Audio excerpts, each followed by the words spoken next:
Isang pinagpalang araw sa inyong lahat. Tayo po'y magninilay sa salita ng Diyos, ang pinagmumulan ng awa at tawa ng ating buhay, ang salitawa.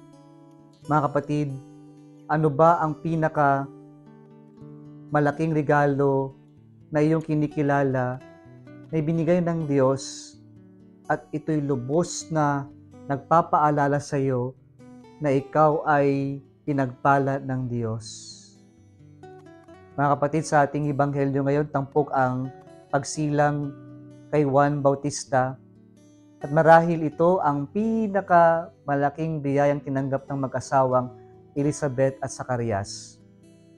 Nasa pagbubuntis ni Elizabeth ay naalis na yung kahihiyan niya sa kanyang pagkababae at siya ay in a way saved by God from the shame that she had been carrying with her nung siya ay barren at hindi po makaanak. Kaya ngayon pinagkalooban sila ng isang biyayang kailanman ay magiging paalala ng pagpapala ng Diyos at ito rin yung kanilang ipagpupurihan sa Panginoon araw-araw sa kanilang buhay.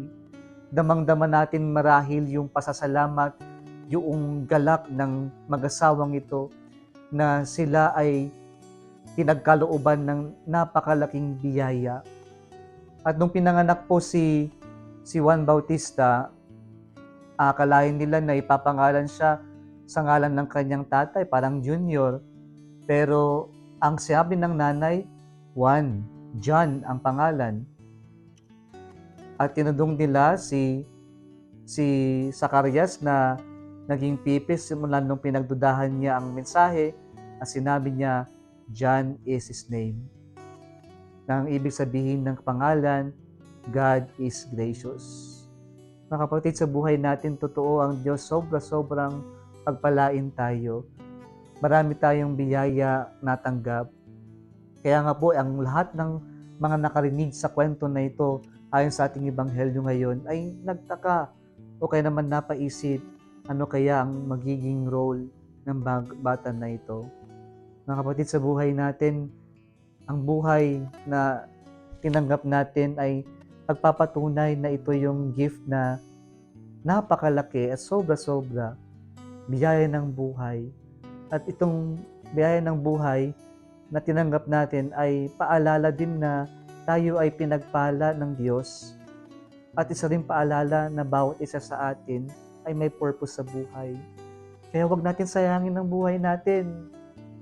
Huwag natin isipin na hindi tayo mahalaga sapagkat pinapaalala ngayon sa atin sa magitan ni Juan Bautista na lahat tayo ay may purpose at bawat isa sa atin ay may gagampanan ng role at lahat tayo ay mahalaga at mayroong gagampanan na papel sa buhay sa mundong ito. Let us try to reflect on our gifts that we receive and try to use them for the benefit of other people.